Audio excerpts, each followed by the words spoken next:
सुप्रभात आदरणीय गुरुजन वर्ग आणि माझ्या प्रिय मित्र मैत्रिणींनो. माझे नाव सावेरी कुलकर्णी, इयत्ता तिसरी तुकडी अ.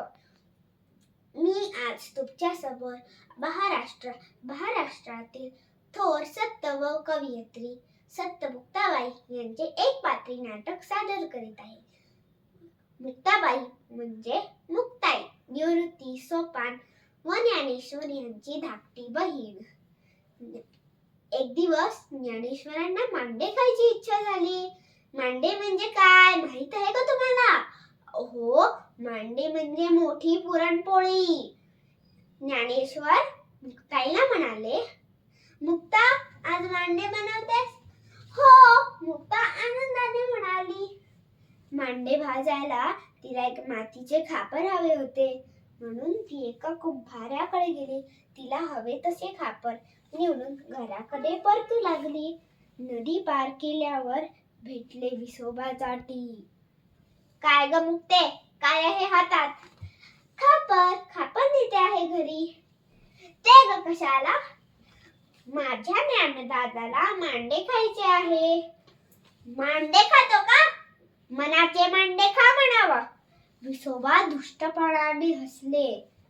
ते मुक्ताईच्या अंगावर धावून आले. तिच्या हातातलं खापर बळजबरीने हिसकावून घेऊन त्यांनी फोडून टाकले. बिचारी मुक्ता रडत रडत घरी आली.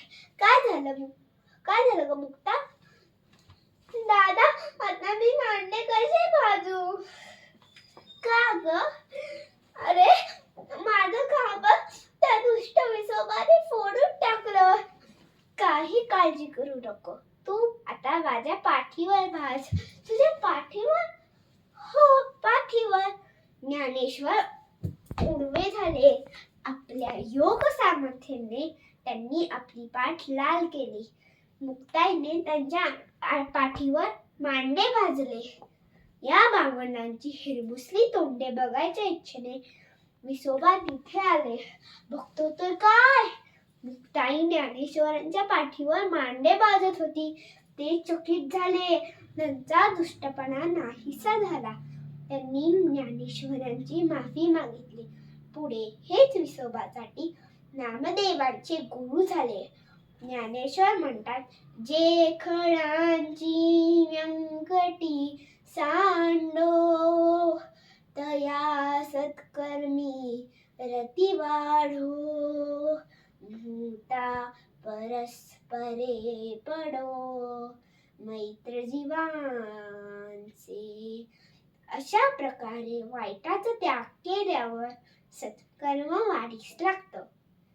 सर्वांशी परस्परांची मैत्री होईल. धन्यवाद.